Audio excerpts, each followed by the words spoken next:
What's up, guys? To celebrate the upcoming release of my new book, The Naked Truth, I'm going to cover a quick overview of my 5 principles of powerful honesty in this video. These are the principles you need to follow if you want people to respect your honesty and have the best possible result while maintaining your integrity.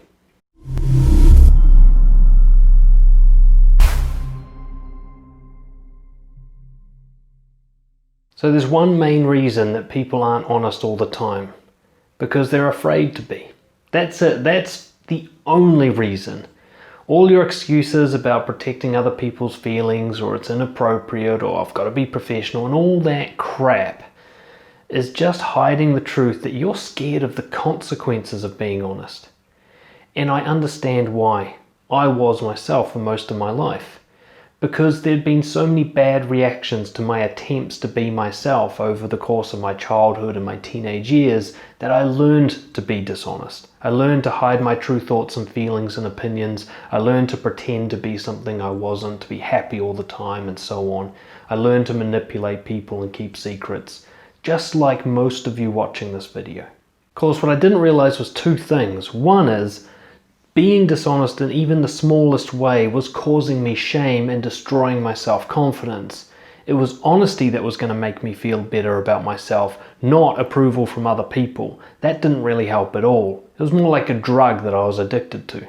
Secondly, the reason that people reacted badly to my attempts at honesty on those rare occasions when I actually did it is because I did it in a weak way. There are a lot of ways to be honest. There's a huge spectrum of honesty, but some ways are better accepted than others, and today we're going to talk about the most powerful ways to be honest. Principle number 1, responsibility.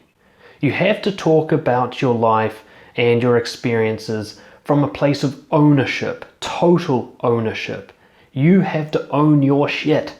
Speaking from a place of blame and victimhood and misery is just going to create a kind of tension in the other person. They're going to feel like they have to help you or support you. They're going to feel drained by your truth. And the fact is, you can be even more honest by taking responsibility, by coming from the belief that your brain, your mind, controls your entire experience. Therefore, everything that happens to you, your experience of everything that happens to you, is yours to own. It's not caused by anyone else. I'll give you an example. A classic line that somebody might say, "You make me angry." Now that's a victim statement. I'm blaming you for my emotions. If I was to reframe that in a responsible way, I would say something like this. You know, when you did that, I got myself all upset and got angry about it. I take responsibility for the creation of my emotion because I create my emotion. That's the truth. Now, I am reacting to something you did, but the thing you did is neither good nor bad. That's just a thing that occurs in life. It's my belief system that causes my reaction. So whenever you're speaking about how you feel about something, own it. I made myself feel. And whenever something goes wrong for you, you have to own that you're the one who participates in your life, so you put yourself in a situation for something to go wrong. So you've got to take ownership of everything. It's not the same as blaming yourself.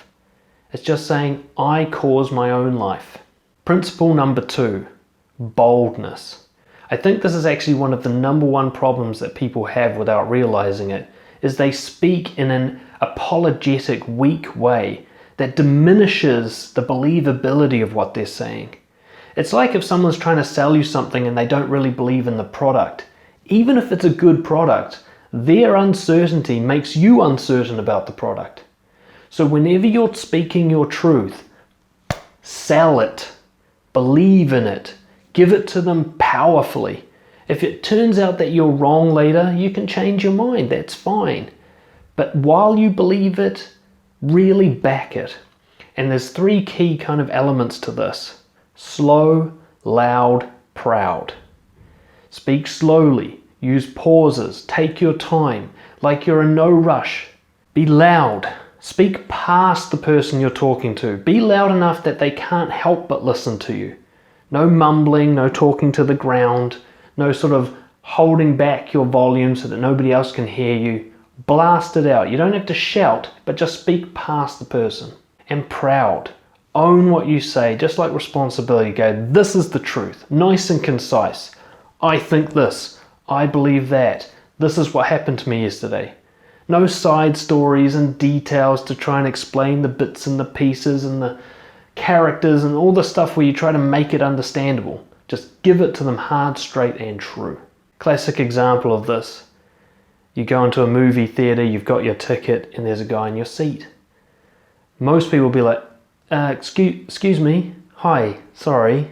Yeah, I think maybe you're in my seat. I don't know, I think my ticket says. That is weak honesty, okay? A bold person would say it like this. Yo, sup bro? Yeah, looks like you're in my seat, hey? This is my one. Hard, straight and true. Principle number 3, possibly the most challenging one for people, vulnerability. Now, there are a lot of things you can say that would be true, but at any given time, there's one main thing right at the front of your head that is the most obvious truth, the most powerful, deep truth about yourself, and it's usually the one you don't want to tell people about. It's not like it comes up all the time, but there are key moments in conversation where you have a thought or a feeling, and your brain goes, whoa, don't say that. And that's actually the thing you need to say the most if you want to be powerfully honest, rather than trying to work around it to find something more acceptable to say. You'll often see this come up in your everyday life where someone says something like, how's it going? Or how was your weekend? It's these throwaway questions that people use to just make noise at each other so they don't feel alone. But you can actually challenge this and answer it honestly. Rather than just saying, yeah, it was a pretty good weekend.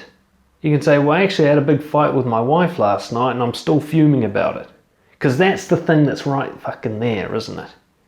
Talk about the thing that actually is huge to you in that moment, rather than trying to work around it to find some more palatable truth. Principle number 4, having a cosmic perspective. When most people speak about their truth, they talk about it as being someone who's lost inside the storm. You know, their life is this kind of disaster happening to them and they can't see the forest for the trees. Everything sounds like a big deal. Having a cosmic perspective is never letting go of the sight that you have an entire life to compare this moment to. And your life is part of the entire existence of the human race and so on, this kind of overarching big picture. You are a participant in your life, but you're also observing yourself being that participant, and you can speak from that observer perspective. It's also about being an optimistic hero. Yeah, you can whinge and complain about how hard life is, or you can look for the opportunities, you can look for the strengths, you can look for the things that you're grateful for. Both of these perspectives are true if you want them to be, but one of them's more powerful than the other one.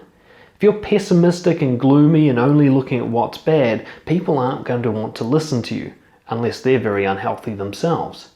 But if you're constantly seeking out the gold in every situation, you'll find it, and therefore it will be true to talk about it. Here's an example. Somebody saying something like, I can't believe I'm stuck in traffic again, this is so unfair. Can easily be reframed to, stuck in traffic again.